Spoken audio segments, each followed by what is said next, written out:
Okay. Let me just get rid of this because in a way. Right. What happened in the city that banned Uber?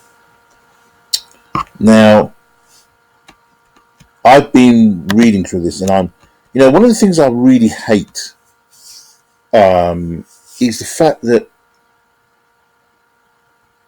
a lot of companies, a lot of places in the world have seemed to have had a really, really sort of hate. It's really very spiteful hate of Uber. Yet Uber was the company that brought out an app that gave drivers the ability to be able to work for themselves and not have to work for a taxi firm. I mean, a few years ago I bought my VW Touran for that specific reason, but didn't realize that there was I think it was a 10-year limit, or no, 8 years, I think it is. So mine, it was at the time 9 years, so I wasn't able to use it, which was a shame because wasn't going to use it for Uber at the time. I was going to the local taxi firms, and then one guy said to me, "What vehicle you've got? What did you buy? What's the reg?" He said, "You can't use it, mate. It's gone." And I didn't really think about Uber. It wasn't even coming to my mind. I'm talking about. I've had my car now 4 years. Yeah, 4 or 5 years. 4 years. And it's a 2005 vehicle. So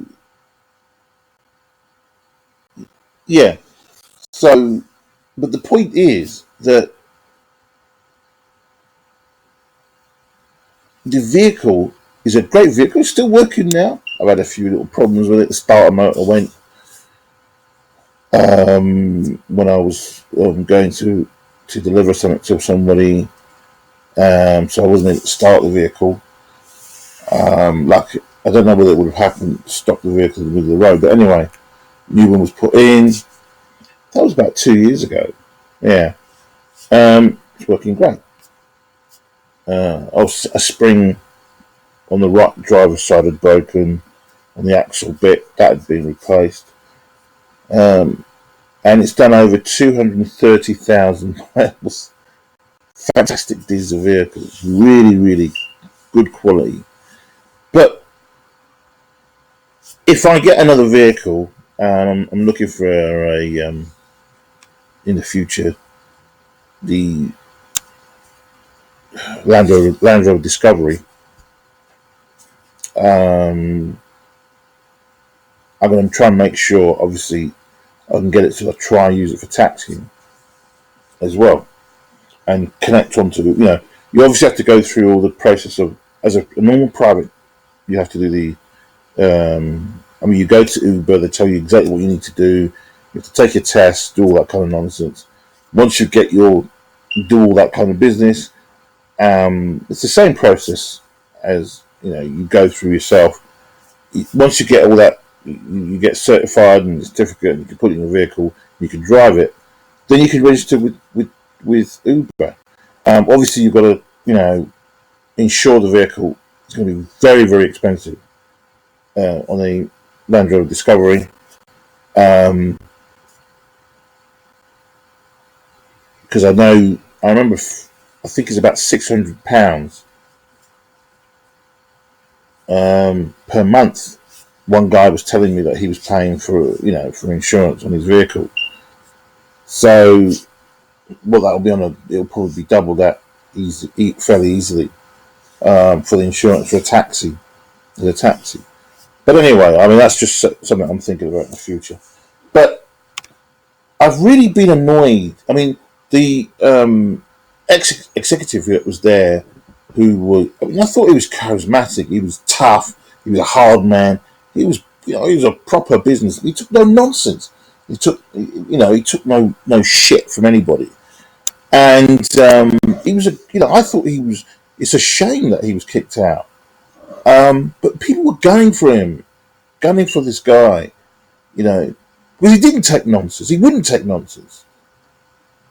But unfortunately, in this mamby-pamby arsehole of a world that we have today, I don't know if he was necessarily a co-founder, but, this is a product that was designed and built by men. He was removed from his position because of women. Feminist bastard bitches did not like him. Period. They did not like him at all. And so it shows you just the feminist movement is a bastard, evil movement. And it has a lot of power. Don't you underestimate feminists. Feminists are really, really nasty, evil people. And I'm not joking here. I am really telling you the fact. They will kill you. They will destroy you. They will kill you. If they can kill you with Star, they will. All the stories that you're seeing of people going to court for just looking at somebody or saying one word, or bang, they're in court. And then there's other things coming back up about that particular person, which is false. Feminists are really, really evil. I'm telling you now. I'm warning you guys, men out there. Don't deal with feminists. Don't go. If the woman you're dealing with classes herself as a feminist, walk away from her. Her pussy is not worth it. It is not worth it. Women are expensive products as it is. Okay. And a lot of men need pussy on a fairly daily basis. And they will accept a lot of the shit that women give out. I will not. My state of mind is very, very important to me. My health is more important to me. And I will not play the shitty, bastard, bitchy games that women play. But let's get back to the story at hand. What happened in the city that banned Uber? And I'm so happy about it because people were bitching. You just hear people bitch. Women are bitching about it. Oh, I nearly got raped by a man from Uber. Ooh, I hope he doesn't come back. Yet that same bloody bitch will be using that app the following week. You can guarantee. It's just nonsense. You listen to some of these women who've complained about it. They're the ones who are using the bloody thing more than anybody. More than anybody. The concept is fantastic. The concept is fantastic. It gives the driver, particularly, the independent work for themselves. Okay, the independence to work for themselves.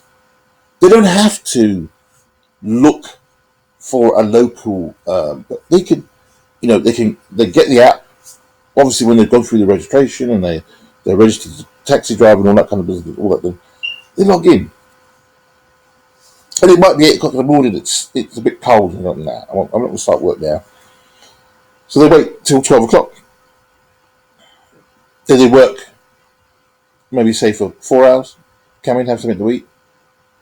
Come out again at 6. Work maybe from 6 to 8. Okay. Come back. Maybe have a couple of hours and then go out from 10 till 12. I'm sure that's what people do. That's how they work their day. So, I mean, if you do 12, that's 5 hours from 12 to 5. Then a couple of hours rest or whatever. Then you do from 7 till 9. So that's, maybe come back and then do from, 10 till 12. Whatever. So you can do 8 hours, 10 hours in a day. How you want. You might even say, I'm going to go out again at 2 o'clock in the morning on a Friday night because you know that there's going to be loads of clubs. People are still milling, some pouring out of the club at 2 because they've had enough. Or, some people, but certainly at 5 o'clock, 6 o'clock, there's going to be heaps of people wanting a taxi at that time of the night, and you'll be available and you'll be just taking people backwards and forwards, backwards and forwards. So it's a concept which is really, really good. I think it's great. For a person who's self-employed, both men and women can tailor how they want to work with this app for themselves. Fantastic. So the city that banned Uber, obviously, is in America, was Houston. And when they banned it, to boil it down, Lyft and Uber were being told by the authorities, local authorities, your drivers are going to be fingerprinted. Now, uh, so I like this bit here. Despite the very best efforts of the cab trade, that's the black cab, the black cab trade. Uber has become a valued way for Londoners to get around, particularly late at night. The same was true in Houston, Texas. It's a city that shares few similarities with London, other than its own bitter tussle with Uber. So again, you see, bitter tussle with Uber. These authorities seem to hate Uber. Yet it's a fantastic product. And in Britain, look at that. 3.5 million Londoners. 3.5 million Londoners uses the app. 40,000. Can you imagine 40,000 drivers? And they want more. They need more. We're aghast when it came through. I was astonished. It just popped up on my phone. Uber has lost its license now. So I don't think it says here the fallout which could contain clues as to what might happen if, and it's a big if, TfL follows through with its threat. I don't think it will do. No. This is just a real massive wake-up call to Uber. And Uber is going to see them, I think it's on Monday. Meeting with, on Tuesday for a meeting with them. It's taken a bit of time to go and see them, but the point is, I had to arrange that. I said, look, we need to come see you. But the point is, he is coming in to see them. So the big gun is coming to London. You see, London is a very important city. Very important city. And if London was to literally kick Uber out on its ear, the repercussions, I think, for Uber, for everybody would be quite, I don't know if it's dire, but it would be, TfL, once people couldn't use the app, I think TfL would regret their decision. Life will become very, very difficult for TfL. I think TfL are waiting for them to come in and see exactly what they're going to do. And if TfL throws literally everything it could see at them and say, this is what you've got to do in order for us to change our mind, Uber will do what's required. Even if they're told to fingerprint the drivers, I think they'll do that here in the UK in order to keep their license.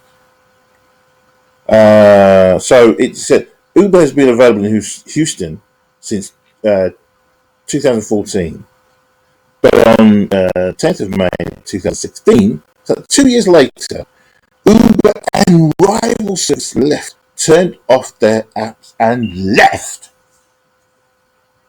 They turned off that app and left because they were being forced by the city to do. Let's go through it. Less than 24 hours earlier, Houstonites had gone to the polls to vote on Proposition one. It was a law that removed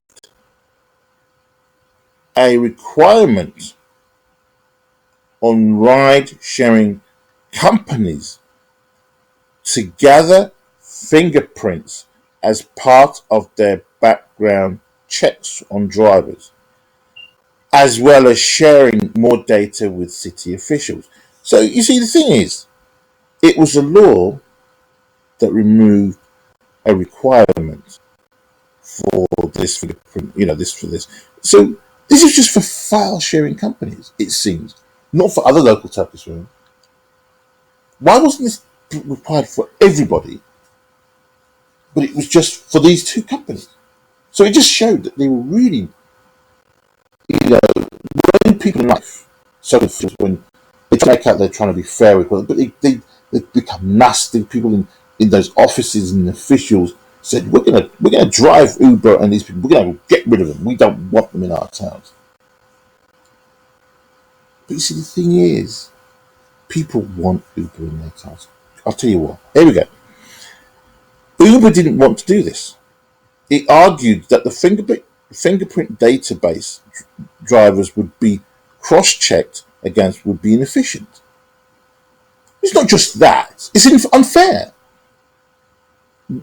If the two firms, Lyft and Uber, were the only ones being required to do this, or other companies, I think it's outrageous. And they had every right to be angry and said, no, we're not going to do it.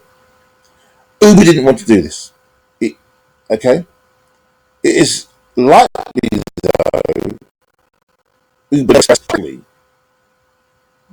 that adding a layer to the sign-up process would make it more time-consuming and expensive to try. I don't personally think it's that. I think it's a case of it's unfair that these two companies were being forced to provide fingerprints, and yet other companies didn't seem. From what here, it doesn't seem to be. Other driving cab firms weren't being forced to do so.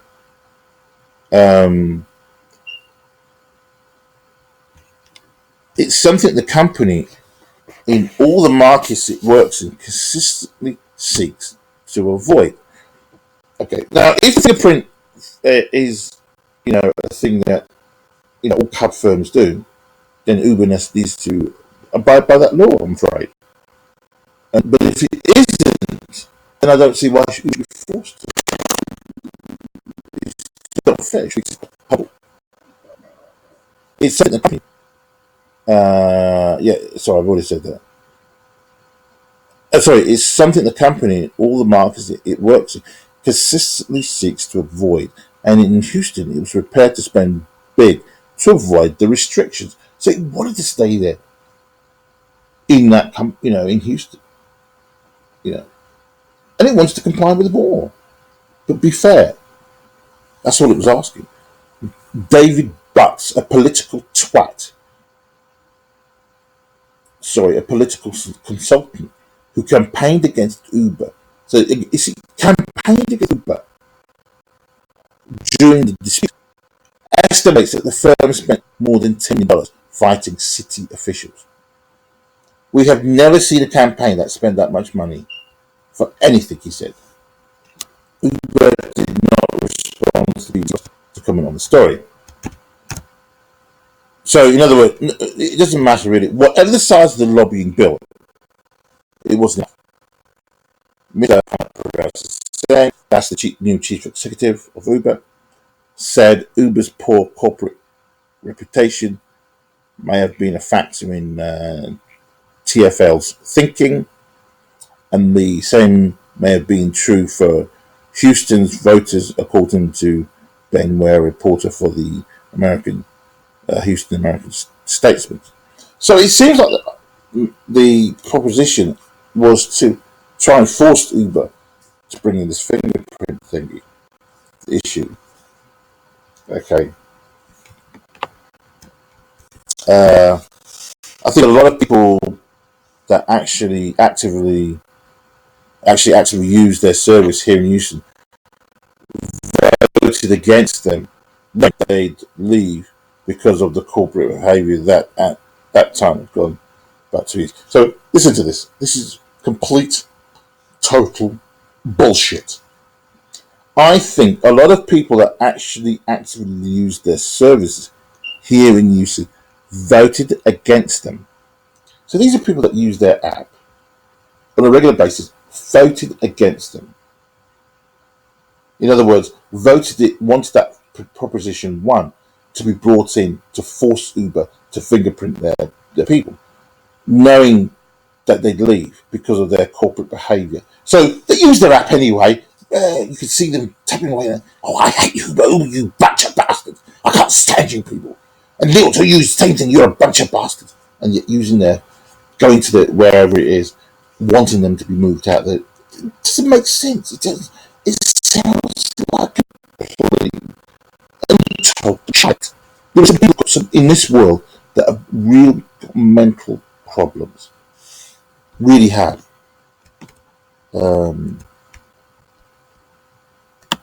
So listen. I need to. Where is it? Oh, here it is. Sorry. I'm just going to pause it. Just going to get some drink. Hold on. Okay, I'm back. So where were we? He said, yeah. So I think a lot of people that actually actively used their service here in Houston voted against them, knowing that they'd leave because of the corporate behaviour that time had gone on for about 2 years. Yeah. Again, these people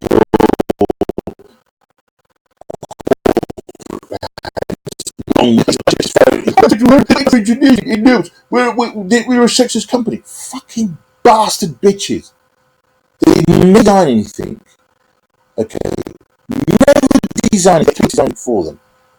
And they can't bother to get off their fucking ass and do any design themselves. They want everybody to design specifically for women, and they expect everybody to bring on women specifically because we've got to have 50% of women in our company.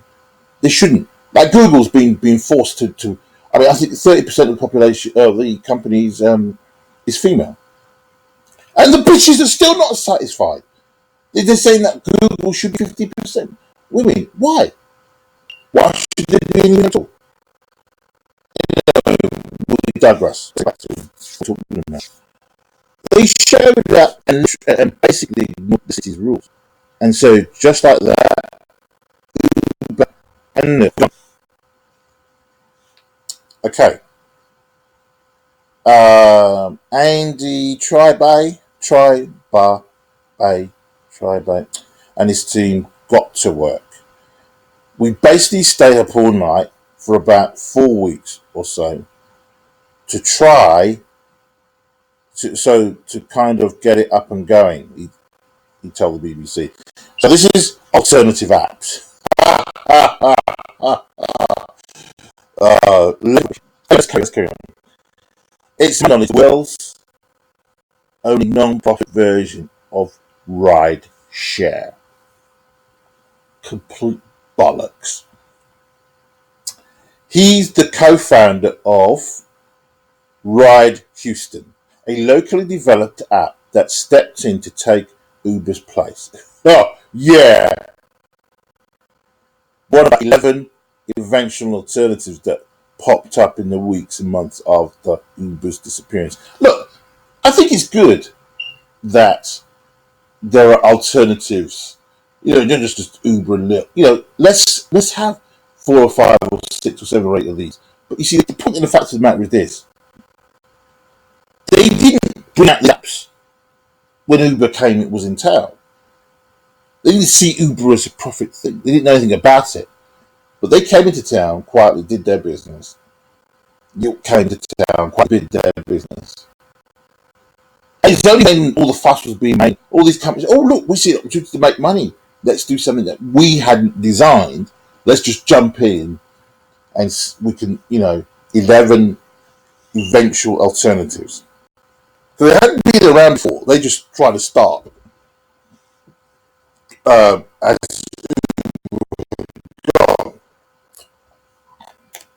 So Uber was effectively run out of town. Lyft was felt effectively run out of town. Uber and Lyft, which happens to the right final fee, Ride Houston takes a fixed $2 fee, regardless of how long or far the journey. Look, who cares? Who gives a shit? There are different models for different companies and for different people. If they decide to take $2, even for $100 ride, that's the reason why Uber is what it is. It takes a percentage of the total. So if it's $100, they might walk away with $10, not with $2. You ain't making any money. Also, the fact that Uber, I think Uber food service, fantastic. Again, you've got guys on push bikes delivering food. I think Deliveroo was the first maybe to do that, but Uber sort of, yeah, no problem, we'll come in as well, and they do the same thing. You've got guys on bicycles, you've got guys on push bikes, on motorcycles, and you've probably got guys in cars as well going around delivering, which is fantastic. It gives people employment.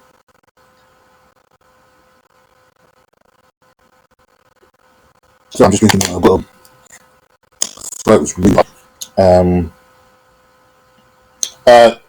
Eventually, alternatives that popped up in the weeks and months after Uber's disappearance. So they charge a $2 fee. So what? Oh, how ethical they are! Offer the job to round up their fee and donate the extra amount to the number of charities it has so far raised. That you didn't design the app. You weren't around when Uber came in, or before Uber came into town. You came up after they went, and you said we can produce a better app than them. They're not needed. Oh, we donated $250,000. Uber probably donates millions of pounds to charity. You know, no company donates millions of pounds. This is just shit. Not interested. There were 120,000 a week or so that were occurring in the city when Uber and Lyft were operating here. Obviously, the day that they pulled up, there was a bit of an adjustment period. A bit of an adjustment period. Yeah, I bet. But within a few weeks, there were several players that came into town. Very quickly, that total number of rides were filled by other players. Fine. I like this Saturday night failure. So you know what is coming. What's coming. There were two problems with these new apps. Yeah. Really? Two problems with apps? Okay, let's continue, said Mike Allen, who has driven in Houston for almost 2 years. It was a fun channel. I'll start again. It was a fun challenge to get them to a point where they were able to work for us as drivers. But we got there, he said. The real test came when it was time for the most famous event in Houston's calendar. South by Tech, Music and Film Festival draws thousands to the city every year. And in 2017, it presented the new apps with their biggest challenge yet in handling the demand. There's Obama in 2016. Again, we call Joe.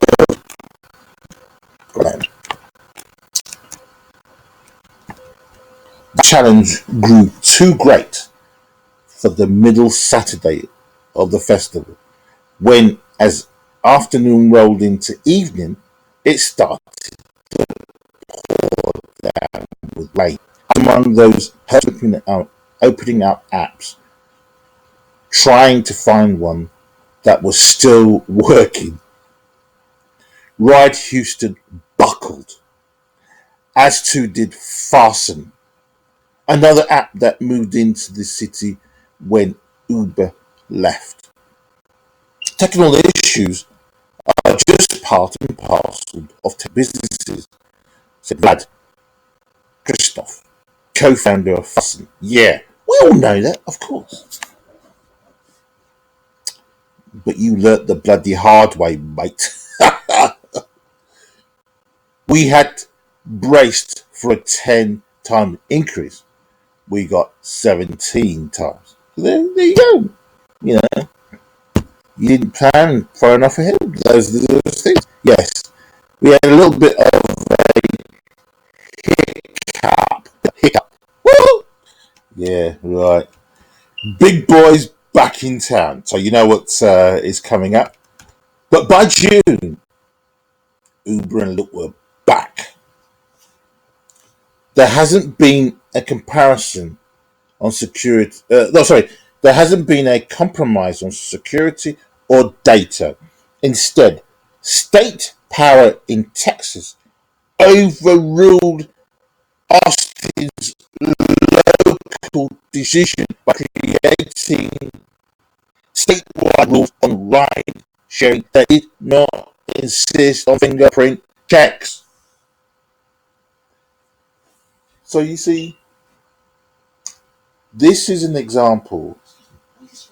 Hold on a minute. Okay, hold on, little people. I'm just going to turn this off. Sorry about that, boys and girls. Idiot of a brother came in and interfered with mine, saying I was too loud. God almighty, I wish I could rent somewhere where I could do these videos in peace. Anyway, let's get back to what we were saying. So,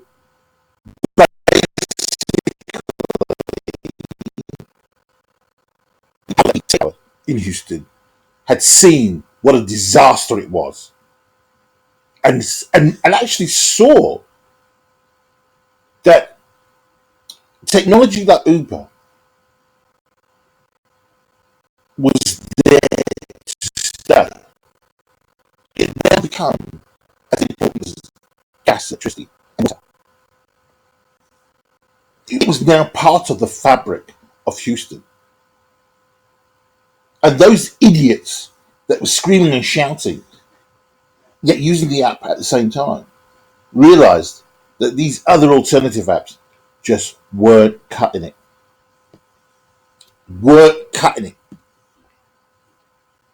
Within a week, one Houston fair had folded. So they were doing good business.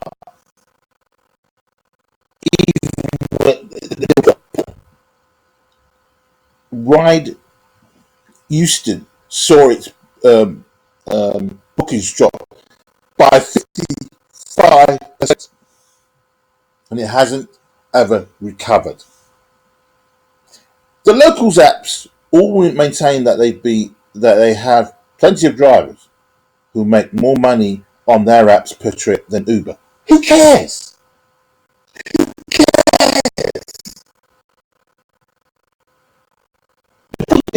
Uber is a proper professional business. It's not fly by night. It's business in a corporate quality way. It's like Tesco, Sainsbury's. It's a business.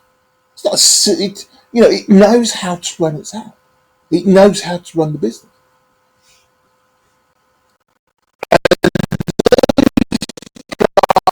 Those drivers, look, if you're a driver, if Houston, Ride Houston is still going strong, then you can have both apps on your phone.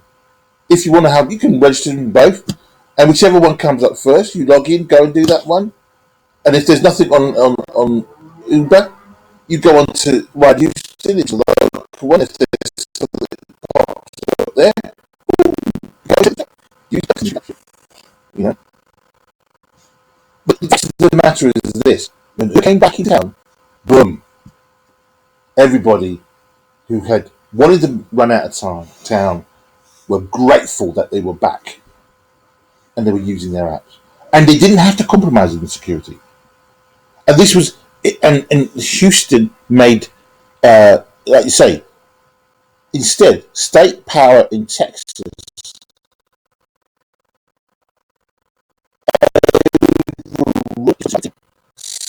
statewide Houston on ride share did not insist on so everybody was covered, not just um, you know um,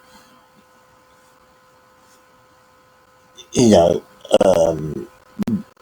rules on ride sharing. Taxi firms as well. So the local apps still maintain that there are plenty of drivers who make more money, blah blah blah.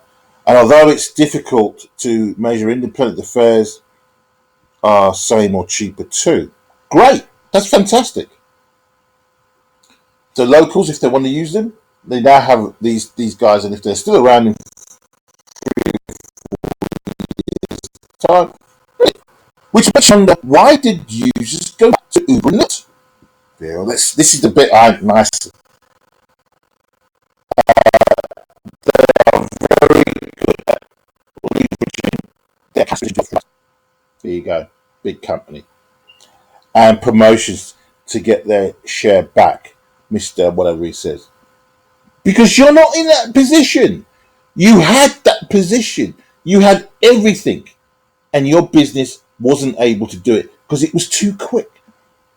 You hadn't. You just started with a big dinosaur that is super dinosaurs, and you've got a tiny little geezer trying to compete with these big guys. You can't. You know, I'm sure he, with more work and perseverance, he will eat back into that 55% drop.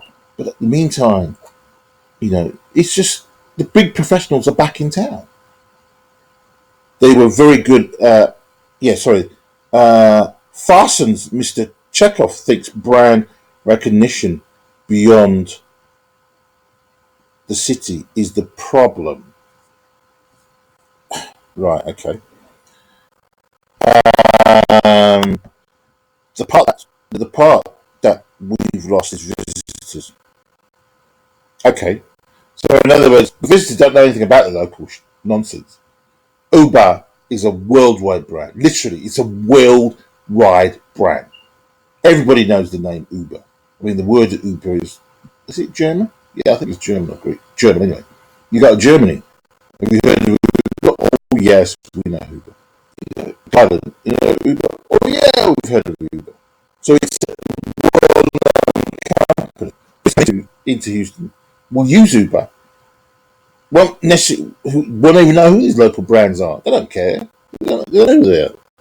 The locals to Houston. Um, so I understand what you're saying now. That part we've lost is visitors. For 1 year, people landed at Houston Airport and they found out the hard way that the default ride sharing apps on their phone didn't work. Once they came back, business as usual. But the locals stayed with us. Great, that's good. So, look, there's plenty for everybody. Plenty for everybody. So if the local, want to use them and not Uber, great, it's an alternative. You don't use Uber if you don't want to. But Uber is so well, he's telling them the same thing. It's probably waiting to see what the situation was with Uber. But this looks I didn't know about before, but I've heard that name constantly. So even though it's not as well big as Uber in a sense, it is being because it's connected to Uber. It's following the same platform as Uber. So when people talk about Uber, you will hear the look behind it.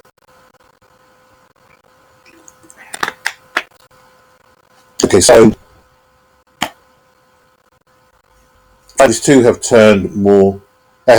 Drivers too have turned more frequency to Uber and Lyft instead of the smaller apps. It boils down to the quantity of rides, Mr. Allen. When you are getting 10 to every one request on rides, Houston, you've got to go where the rides are. Exactly. You know? Yeah, right, Uber is for me the most money. But per ride, Ride Houston is the best. Of course it's the best. I mean, God, if you do $100 ride and you take $98 back in your pocket, great. Uber might take $10 to $20. I don't know what. So you take $80. Who gives a shit? The point is you've got 10 rides, you've got one for them. So is that you're bothered about? Why would you get 10 rides at $100 each? You made your money. Jeez. London calling.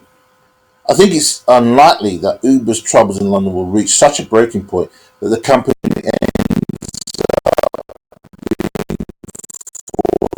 off the street.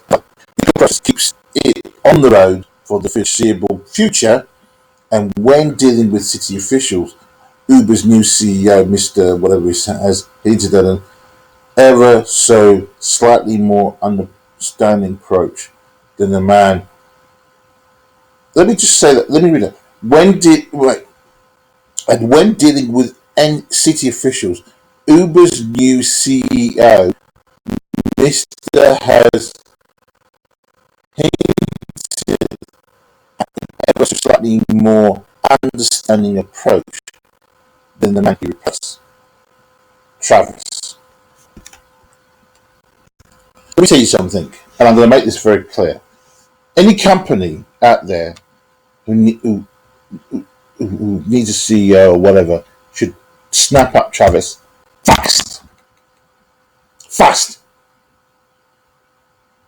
Because you will be a damn fool to let this kind of person who's brought Uber to where it is.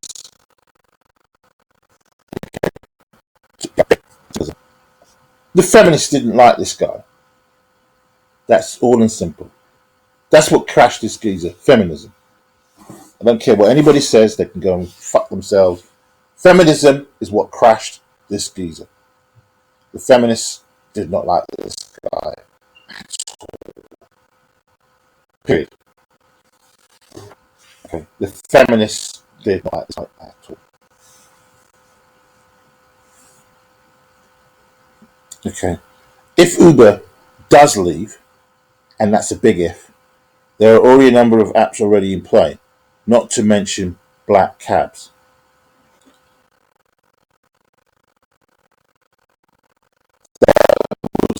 And the drivers. Okay. Both Ride Houston and Fasten said they would consider looking at London as a new market, but no immediate plans. There is life after Uber, Christoph said. Yeah, but it depends on the quality of life after Uber. When Uber went, the quality wasn't that fantastic. Yeah, you were barely alive, mate. You were on the bloody bed, mate. You were still alive, but you're barely alive. You know, with all the tubes stuck in. You know, so it's nonsense. For political consultant David Butts, bloody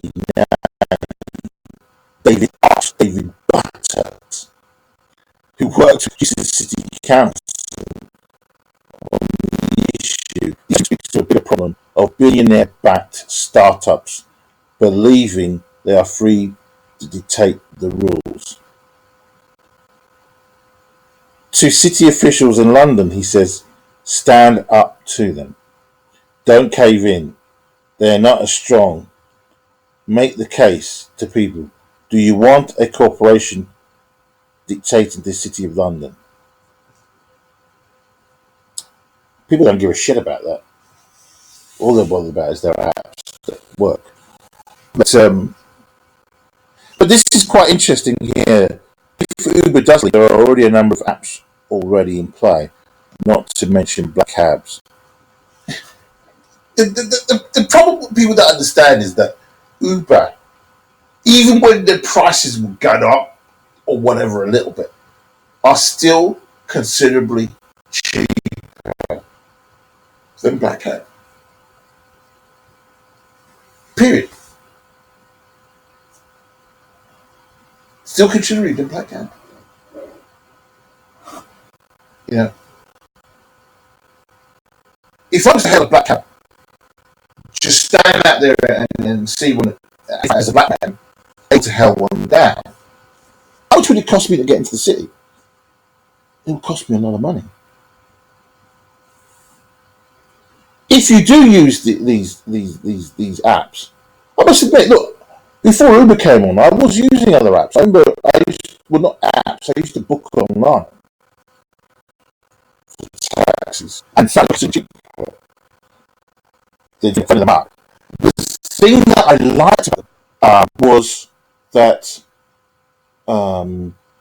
you could pay with your credit card, and that was it.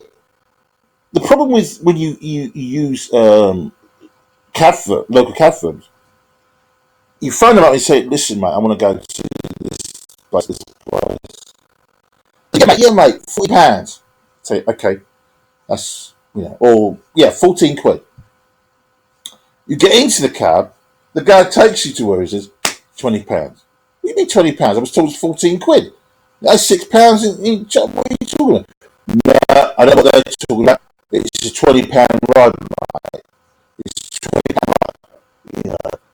And you have an argument with them, and then you end up having to phone the company and say, "Oh, can I speak? You told me it was £14, and this guy's telling me it's 20 quid." He gets on the phone to him. Oh, all right, mate. Yeah, £14. And then they look at you, expecting you to give them a tip as well. You know. So not after that. I've had that. I've had.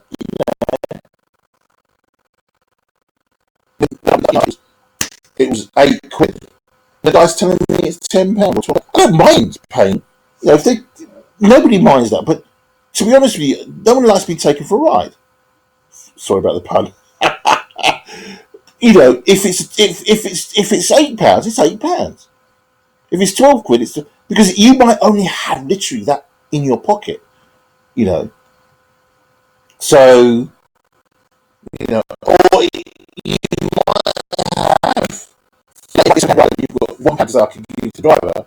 If he's telling you 10 quid and you've only got the 8 quid, it's like, sorry, mate. 9 times out of 10, they'll take the £8. If you take, look, that's all I've got, mate. I was told it was 8 quid, and I've got nothing more. So,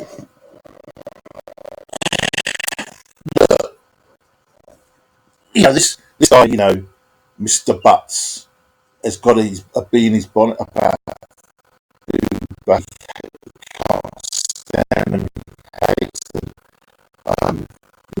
Into town an app and employing people who are making money, who are making a living. But the most important thing, the concept of it is great. You can work for yourself. You don't have to work for some other arsehole. You work for yourself.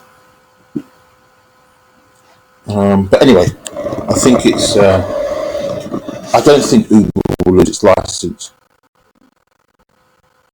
And I've got to Mum's cat. Thanks for listening.